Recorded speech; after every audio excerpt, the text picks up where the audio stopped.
Now, back here in Colorado, state leaders are starting to take action to increase accountability for our law enforcement officers. Just about an hour ago, lawmakers introduced a bill that aims to do just that. Denver7's Megan Lopez is joining us tonight. Megan, you just read through the official version of this bill. Yeah, that's right, Ann. And this bill is changing fast and really kind of moving fast. So the bill that was kind of unveiled yesterday, a draft of it anyway, was 25 pages long. The draft that I saw this morning was 15 pages long. And then the one that was formally introduced was 16 pages long. It was supposed to be formally introduced earlier this afternoon. That only happened like an hour ago. It shows you that there are just a lot of moving parts to this. But the one thing that I heard, the consistent thing that I heard from everyone involved, is that there needs to be change. In the late afternoon, late in the legislative session, introduction of bills. A bill calling for big change.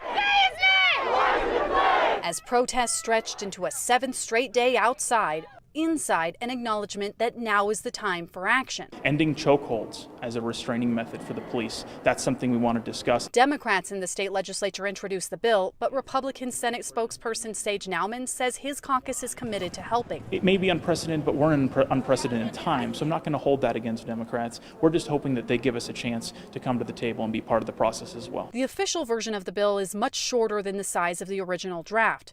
Along with required body cameras and data collection, it calls for videos of incidents to be released within 14 days. But where the money for all of these changes is coming from isn't exactly clear. There are potentials for large financial impact on local communities throughout the state. Ron Sloan from the Association of Chiefs of Police says they too are committed to being part of the conversation. The unfortunate circumstances that we see around the country evidence to us that we always have to be working on improving accountability and integrity in our business. They called for a different change to Colorado law, one where officers witnessing excessive force are required to intervene. With this bill, clearly the intent we agree with, and we want to work with the legislature on it.